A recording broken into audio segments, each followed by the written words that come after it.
Welcome to Rob Schmitt Tonight. Evaluating last week's election has turned insult to injury for the Democrat Party. It was a catastrophic humiliation, and as we dig into the details, it only seems to get juicier. Democrats, with their very shady Act Blue platform, raised 3 times as much money as Republicans in this election, and apparently that still wasn't even enough. The Harris campaign is currently $20 million in debt tonight. If you could even imagine, they spent more than the billion that they had. They spent $1.020 billion about, it seems, and they still got slaughtered. It is the stuff of nightmares for the Democrat Party. All of that money, plus 9 years vilifying Donald Trump so badly that he was dodging bullets this summer. And they still watched huge subsections of their own electorate leave Kamala Harris and go vote for Orange Hitler. Trump made spectacular gains in the bluest states in the country. He only lost New Jersey by 5 points. That is remarkable. And tonight, Democrats are inconsolable. In 2016, they blamed Putin, and they were able to cope. This time, they don't have that excuse. The excuse for many in the party has switched to just, I guess, Americans are awful people. A full court press on the institutionalized misogyny that is very much a part of American life. There's this sense, right, that whiteness, right, is under threat. The demographic shifts. The country isn't what all of these racially ambiguous children on Cheerios commercials. There are a lot of black people who are like, we're excited, but we also know this is America, and America, sadly, didn't disappoint. Donald Trump was able to tap into that fear, that white fear.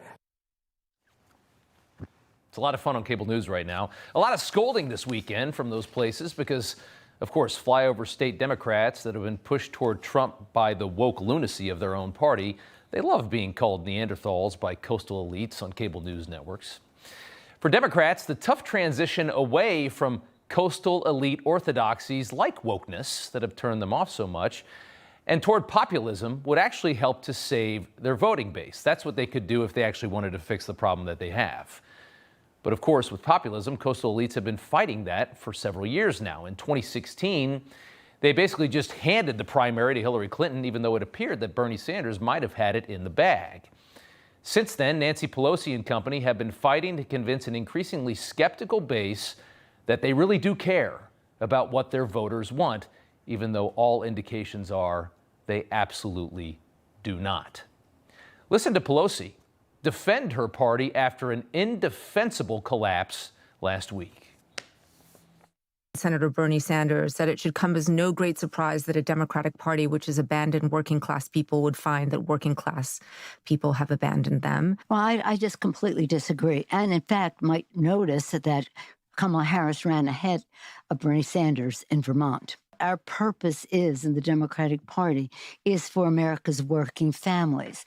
So since you pursue it, go ask Bernie Sanders. Bernie Sanders has not won. Let me, with all due respect, and I have a great deal of respect for him, for what he stands for, but I don't respect him saying that the Democratic Party has abandoned the working class families. Pelosi trying so hard to hold on to her corrupt elitist party just a little bit longer, keep it just the way she likes it.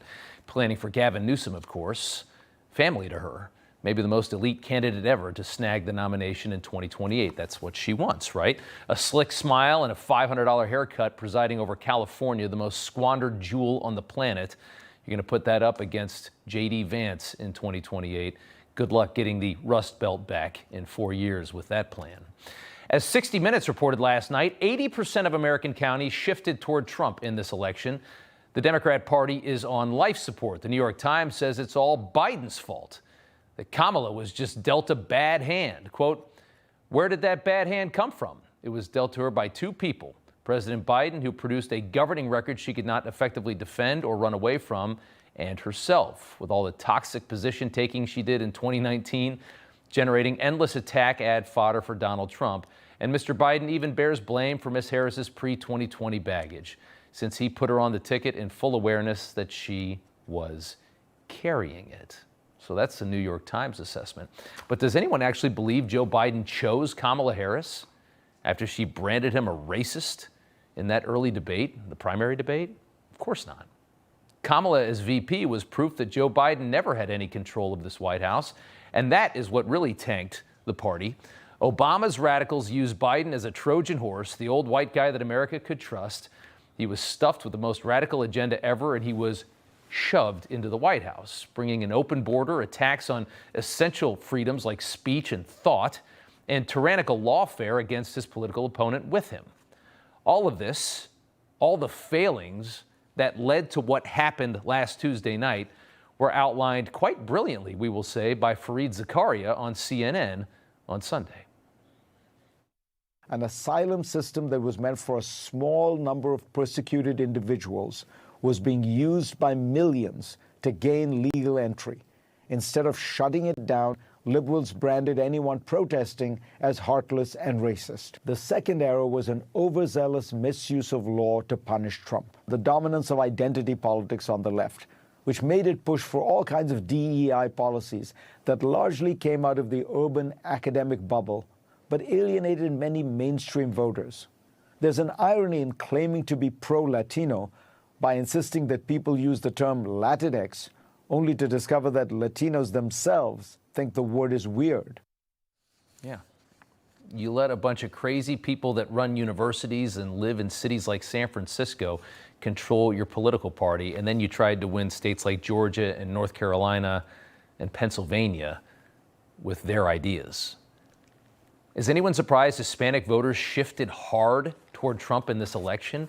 Millions of them fled the carnage of radical leftism already. Cubans, Nicaraguans, Venezuelans, people from Argentina even. It's happening right now. They opened the border to millions from Central America to pad future elections without realizing that this insane and frankly treasonous act would turn millions of Hispanics that were already here into Republicans. Quite a miscalculation, giving the GOP its most diverse party ever. He did it by transforming the Republican Party. It is now more diverse than it's ever been in modern times, and certainly much more than when Donald Trump first came on the scene 8 years ago. Yeah, it's extremely diverse now. They don't know what to say now. Now they're out there calling Hispanic men and black men terrible people too. Because they used to be able to say that about white guys. What are you going to say now? You got a diverse party, and they still didn't vote for you. You got a problem. Trump and Republicans have an incredible opportunity here, though.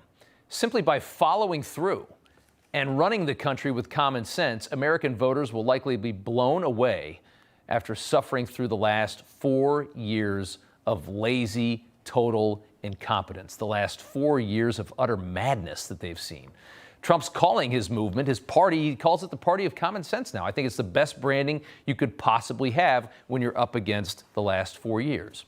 For the past several days, Trump's been posting long-winded videos explaining exactly, in great detail, what he's going to do when he gets in here in about 10 weeks. It is so refreshing to see a president that actually wants to work.